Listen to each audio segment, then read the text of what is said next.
നെറ്റിനെ സംബന്ധിച്ച് നിങ്ങൾ പഠിച്ചിരിക്കേണ്ട കാര്യം എന്താണെന്നുള്ളത് ഞാൻ ഒരു ടേബിൾ പോലെ വരച്ചു തരാം കേട്ടോ. ഏത് ഇപ്പൊ ഞാൻ ഈ പറഞ്ഞ കുറെ കാര്യങ്ങൾ ഇവിടെ പറഞ്ഞിട്ടുണ്ട് അല്ലെ.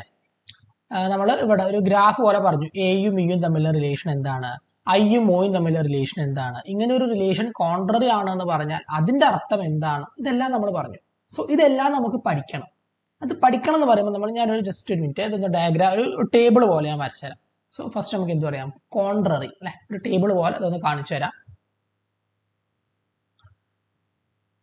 കോൺട്രറി എന്ന് പറയുമ്പോൾ ഏതൊക്കെ പെയേഴ്സ് വരുന്നത്, കോൺട്രറിയിലെ പെയേഴ്സ് അത് ഏതൊക്കെ തമ്മിലുള്ള റിലേഷനാണ് വരുന്നത്, എ ആൻഡ് ഇ അല്ലെ.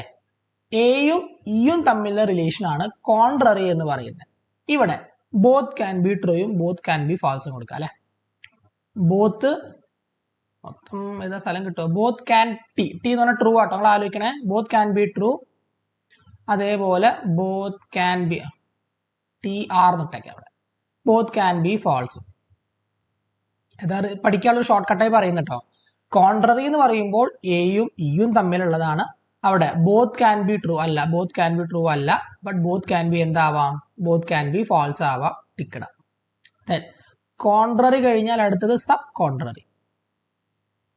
സബ് കോൺട്രറി ഓക്കെ, ഇവിടെ കൊള്ളിക്കുന്നുണ്ട്, അതുകൊണ്ട് ഇവിടെ ഷോർട്ട് ആക്കിയിട്ടത്. ദെൻ ഏതൊക്കെ തമ്മിലുള്ള റിലേഷനാ, ഐ ആൻഡ് ഒ തമ്മിലുള്ള റിലേഷനാണ് സബ് കോൺട്രറി എന്ന് പറയുന്നത്.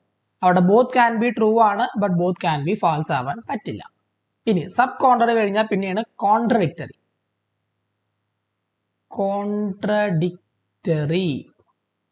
കോൺട്രഡിക്റ്ററി ആരൊക്കെ തമ്മിലുള്ള റിലേഷനാ, എ ആൻഡ് ഒ ക്രോസ് അല്ലേ, എ ആൻഡ് ഒ, അതേപോലെ ഇ ആൻഡ് ഐ, ഈ രണ്ട് പേഴ്സും, അതായത് എ ആൻഡ് ഒ തമ്മിലുള്ള റിലേഷനും കോൺട്രഡിക്റ്ററി ആണ്, ഇ ആൻഡ് ഐ തമ്മിലുള്ള റിലേഷനും എന്തുതന്നെയാണ്, കോൺട്രഡിക്റ്ററി ആണ്. ഇവിടെ എന്തായിരുന്നു, ബോത്ത് ക്യാൻ ബി ട്രൂ അല്ല, ബോത്ത് ക്യാൻ ബി ഫാൾസ് അല്ല, രണ്ടും തെറ്റാണ്. ദെൻ ലാസ്റ്റത്തെ ആയിരുന്നു സബ് ആൾട്ടേൺ എന്ന് പറയുന്നത്. സബ് ആൾട്ടേൺ എങ്ങനെയൊക്കെയായിരുന്നു, എയും ഐയും തമ്മിലുള്ള റിലേഷനും അതേപോലെ ഇയും ഓയും തമ്മിലുള്ള റിലേഷൻ ആയിരുന്നു അല്ലെ. ഇവിടെ നമ്മൾ എന്താ പറയുന്നത്, ബോത്ത് ക്യാൻ ബി ട്രൂ ശരിയാണ്, ബോത്ത് ക്യാൻ ബി ഫാൾസ് അതും ശരിയാണ്. സോ ഈ ഒരു ടേബിൾ പോലെ ആക്കാൻ പറ്റുമോ നോക്കട്ടെ, ഒരു മിനിറ്റ്.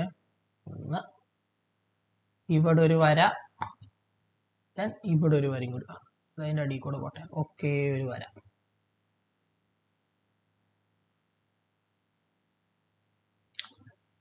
ഓക്കെ, സോ ഈ ഒരു ടേബിൾ നിങ്ങൾ അവിടെയും കൂടി ഒരു വര കൊടുക്കട്ടെ, ഒരു മിനിറ്റ്.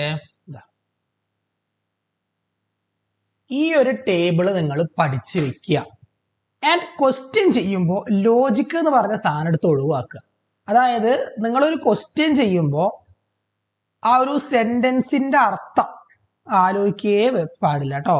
സെന്റൻസിന്റെ അർത്ഥം ആലോചിച്ച് കഴിഞ്ഞാൽ ഉത്തരം തെറ്റും. അർത്ഥം ആലോചിക്കരുത്. തന്ന ചോദ്യത്തിന്റെ അർത്ഥം, അതിന്റെ ഫാക്ടർ ഒന്നും നിങ്ങൾ ആലോചിക്കേണ്ട ആവശ്യമില്ല. ജസ്റ്റ് എന്ത് ചെയ്യുക, വായിക്കുക. എന്നിട്ട് നമ്മൾ നേരെ റിലേഷൻ ആയിട്ട് കൊടുക്കുക. ക്വസ്റ്റ്യൻ ഞാൻ ചെയ്യുമ്പോൾ പറഞ്ഞുതരാം. ആദ്യം നിങ്ങൾ എന്ത് ചെയ്യുക, ഈ ഒരു ടേബിൾ കാണാപ്പാഠം പഠിക്കുക. ഓക്കെ അല്ലേ. ഈ ടേബിൾ നിങ്ങൾ എന്ത് ചെയ്യണം, കാണാപ്പാഠം പഠിക്കണം. കോൺട്രറി എന്ന് പറഞ്ഞു കഴിഞ്ഞാൽ എയും ഇയും തമ്മിലുള്ള റിലേഷൻ ആണ്. കോൺട്രറി ആകുമ്പോൾ ബോത്ത് ക്യാൻ ബി ട്രൂ അല്ല, ബോത്ത് ക്യാൻ ബി ഫാൾസ് ആവാം. ഓക്കെ, അതായത് ബോത്ത് ക്യാൻ ബി ട്രൂ അല്ല എന്ന് പറഞ്ഞാൽ ബോത്ത് കനോട്ട് ബി ട്രൂ എന്ന് മനസ്സിലാക്കുക. ബോത്ത് കനോട്ട് ബി ട്രൂ ആണ്.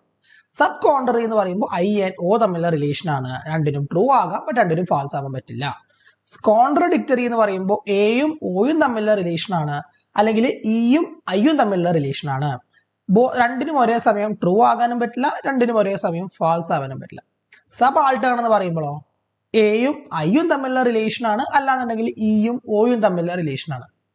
രണ്ടിനും അറ്റ് എ ടൈമിൽ ട്രൂ ആകാം, അറ്റ് എ ടൈമിൽ ഫാൾസ് ആവാം. ഈ ഒരു ടേബിൾ നിങ്ങൾ ആദ്യം കാണാപ്പാഠം പഠിക്കുക. എങ്ങനെയാണ്, ഏത് രീതിയിലാണ് ഇതിന്റെ ക്വസ്റ്റ്യൻസ് നമ്മൾ ആൻസർ ചെയ്യേണ്ടതെന്നുള്ളത് നമുക്കൊരു ക്വസ്റ്റ്യൻ ആൻസർ സെഷൻ ഒരു വീഡിയോ ആയിട്ട് ഞാൻ ചെയ്യാം. സോ ഈ വീഡിയോയിൽ ഞാൻ ഉൾപ്പെടുത്തുന്നില്ല ക്വസ്റ്റ്യൻസ്. നമുക്കൊരു കാര്യം ചെയ്യാം, അടുത്ത വീഡിയോയിൽ ഞാൻ എങ്ങനെയാണ് ക്വസ്റ്റ്യൻസ് ചെയ്യാന്നുള്ളത് പറഞ്ഞുതരാം. അതായത് സിമ്പിൾ ആയിട്ട് 100% നമുക്ക് അങ്ങനൊരു ക്വസ്റ്റ്യൻ കിട്ടിയാൽ ആൻസർ കറക്റ്റ് ആണ് എന്നുള്ള രീതിയിൽ തന്നെ എങ്ങനെ നമുക്ക് ആൻസർ ചെയ്യാന്നുള്ളത് ഞാൻ പറഞ്ഞുതരാം. സോ ആദ്യം എന്ത് ചെയ്യുക, ഞാൻ ഈ പറഞ്ഞ ഈ ഒരു ടേബിൾ മോളിക്കൽ ഒന്നും നോക്കണ്ട. ഇപ്പൊ ഞാൻ ഈ പറഞ്ഞ ഈ കാര്യങ്ങളൊക്കെ പാടെ ഷോർട്ട് ആക്കിയിട്ട് ഞാൻ തന്നിട്ടില്ലേ. സോ ഈ ഒരു ടേബിൾ നിങ്ങൾ കാണാപ്പാഠം പഠിക്കുക. ഇത് കാണാപ്പാഠം പഠിച്ചോളും, കാരണം അതിനുള്ള മുതലുണ്ട്. ചോദ്യം വരും, ഉത്തരം കിട്ടും. സോ ഇതാദ്യം കാണാപ്പാഠം പഠിക്കുക. ആൻഡ് അടുത്ത വീഡിയോയിൽ നമുക്ക് ഇതിന്റെ ക്വസ്റ്റ്യൻസ് ചെയ്യാം.